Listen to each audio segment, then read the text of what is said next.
What are we going through today? Today we will go through the acoustic guitar part that Paul played in one of his most marvelous songs contained in the White Album, I Will.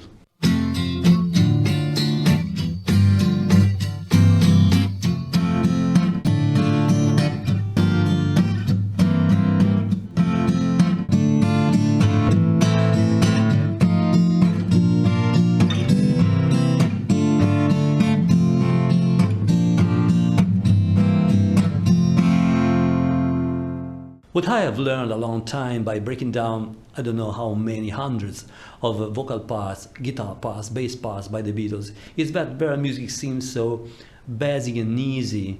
The sound is unique, but nothing so complex or out of reach for us. Then you try a cover, you listen to what have just recorded and you say, what's going on here? It doesn't sound anything like the original recording, nor did it sound like anything that they are playing. The I Will acoustic guitar part that Paul played in the White Album makes no exception. It took a long time to me to master the technique that he uses, but he used only on this specific song, that implies a particular strumming that is a mix of strumming and muting, that creates a rhythm and creates his own groove, just like it was a guitar and inserted also a percussion. We will start in a while, but before we start, let me give you a few hints for those of you who are interested in reproducing the sound the closest possible to the original recording. So first of all, the guitar that Paul used was a Martin D28. This exact guitar here, a masterpiece guitar. The original strings that the Beatles used were not acoustic guitar strings, they were electric guitar strings. If you want to reproduce the sound by stringing your acoustic guitar with electric guitar strings, I recommend you stay on a light gauge, 010 or 011. I use pyramid strings. For I Will, Paul used a unique strumming technique that includes strumming and muting, very strictly interlaced one with the other throughout the huge quantity of chord changes that the song delivers. So what we will do now is show you the chords of a verse, and then we will use the verse to demonstrate the strumming and muting technique. I will first show you the chords, then the strumming, and then the muting. So you know that after the verse you have to use the strumming muting pattern throughout the whole song. To play this you have to use your index finger, so Paul used only the index finger. And this is a difficulty on its own because you have to actually achieve the same sound by going down, by using your nail, so you have to have quite a mid-long nail, so don't eat them. And you have to achieve the same sound by going down and up. So when you go down, you have to be quite soft. In order when you go up, you have almost the same sound, okay? And when you go up, you use the tip of your fingertip below here. Now, let me show you the chords, then the strumming, then the muting, then we will put everything together. The chords of a verse are, the first one is an F, the second one is a D minor, the third one is a G minor 7 with the finger here, the pinky here. And then you have a C7 shape, which is kind of different than usual. So start this one with a normal C shape, and then you move your ring finger up one string on the third fret of the lower E string. And also you have to mute the high E string with your index. The result is this. A very full chord, but it is a very clever idea to play it here because it doesn't have the fundamental, which is played by our instruments in the song. So this creates a very full sound due to the fifth present here on the lows. Let me now show you the strumming. You will see that mixing the strumming, the finger, the muting and everything is a huge of a lot quantity of things to care about. So it's quite difficult. If you want to reproduce this one, exactly like the original recording. So the strumming, one day I woke up and I realized that there was a trick to go through all the quantity of chords that Paul changes during the song and still remind me where to put the accent. So the trick is this one. Stay with me. You divide the strumming in 4. 1, 2, 3, 4. Okay. The fourth one actually is the first strumming of an S chord. So 1, 2, 3, 4, 1, 2, 3, 4, 1, 2, 3, 4, 1, 2, 3, 4, like this.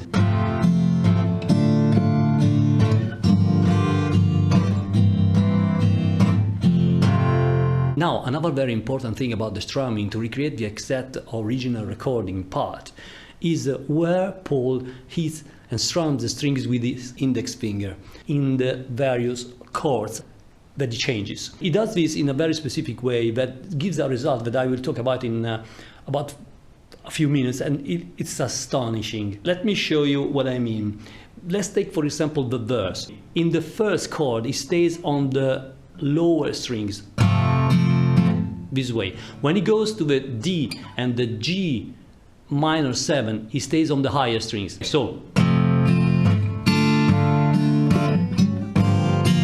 and when he goes back to the C7, he goes back to the lower strings.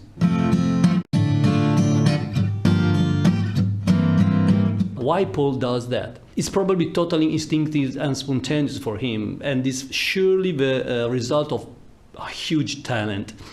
The way he strums the chords creates another melody into the melody of a song. The melody is this one.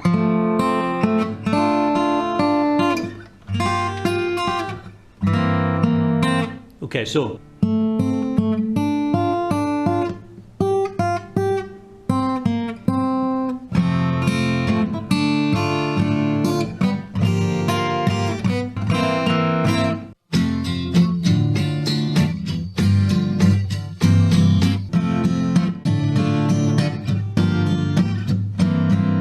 this is not the end, there is something even more astonishing. Get ready to this. The counter melody acts as a texture that harmonizes with Paul lead vocals in a way that makes the song unconsciously even much more appealing. Listen how the hidden melody perfectly harmonizes with Paul lead vocals. Who knows? You hear the air vibrating. Who knows how long I've loved you?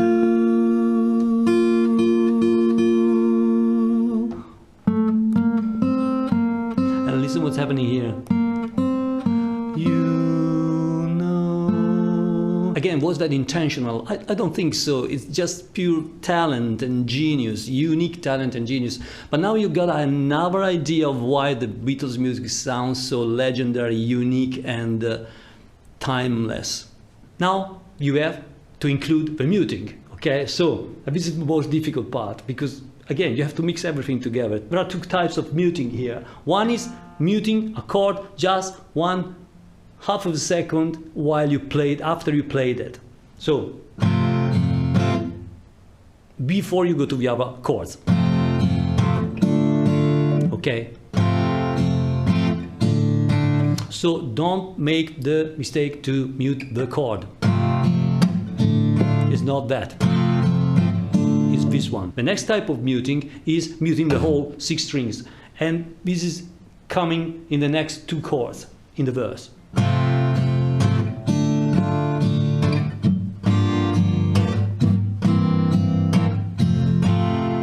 So after the D,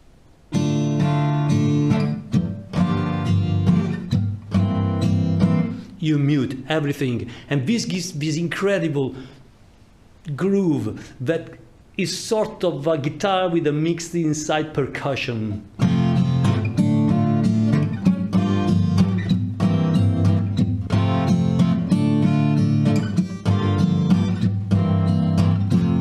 That with a little compression delivers the same exact sound and mood of the original recording.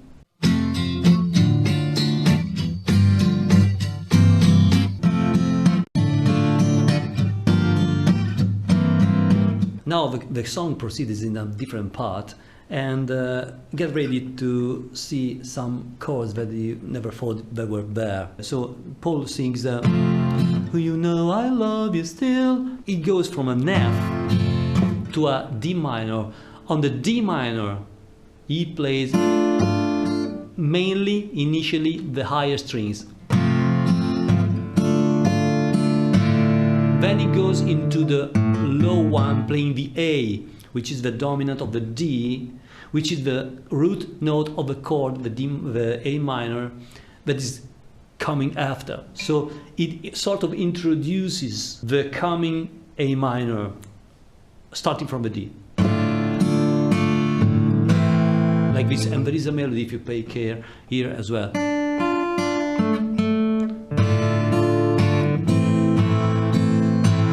Then he pushes a little hard on the A minor. Open string F7 here, played by muting the high string and the low string. This is a B flat, full B flat, and then it passes to the a standard C7 shape, but it passes there in a particular way. Let me show you how. It presses the third fret on the A string. Okay, so it slides down on the third fret. So it's not open string like this, it's this chord. Then he plays the C7, again D minor, F again, and then he goes into the another B flat 6 shape, this one, and then he goes back to the C7 with the dominant G here on the low string, and then he goes here. Okay, so the whole part goes like this.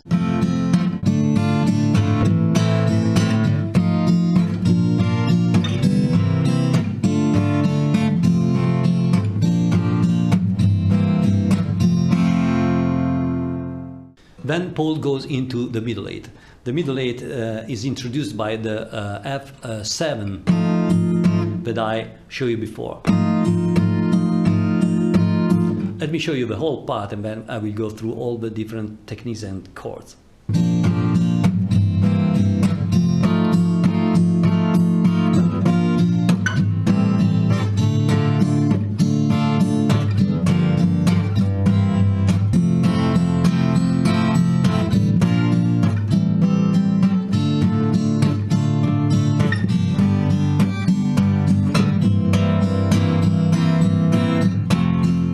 You catch the melody here? I insist, I want you to understand the music sense that there is behind any arrangement. So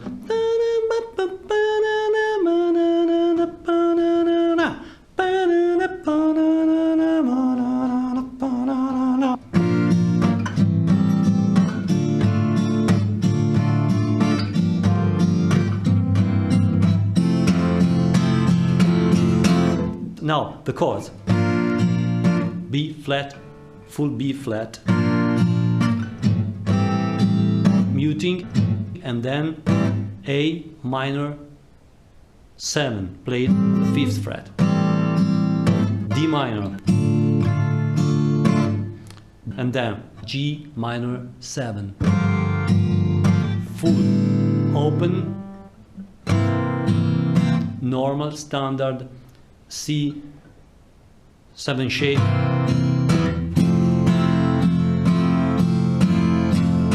F major 7, played with a very intense dynamics. Beware of the muting here.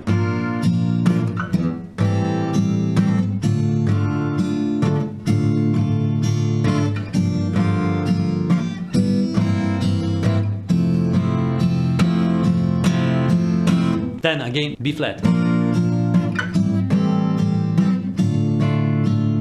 These were the same chords as before. This time Paul goes to a full G shape at the 3rd fret,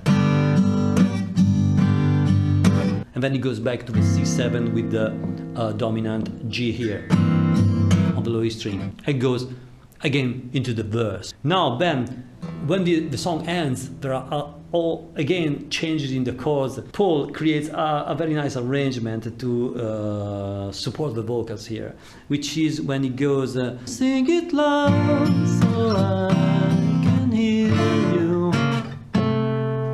So how this is done is again, as before, a B flat played here and a standard C shape played here, and then D minor strum this way. Okay, and these two notes which you play by muting the D string with the tip of your ring finger are a C sharp and C played on the 4th and the 3rd fret of the A string, and then a B flat and an A played on the 3rd string, the G string, at the 3rd and 2nd fret here. Okay, can hear you. Okay, and then again.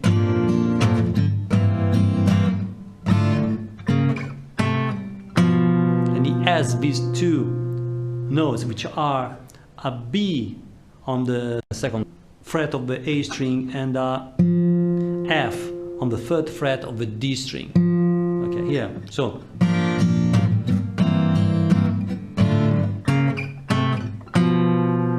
like this, and then it goes into a G minor 7, again C7 with low G, and then it moves here the whole thing. So it's not a standard C shape, C7 shape here, but it's the same C7 with the dominant G here.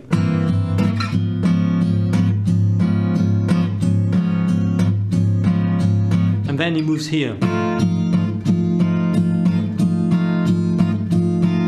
Then he repeats the whole progression of chords that we've seen before. And then he finishes with the F major 7, like this. So this is the end of the lesson. I know this was quite advanced, but I hope you appreciated the in-depth details that we went together into the song, and I hope this will give you a deeper perspective of how the Beatles music was crafted.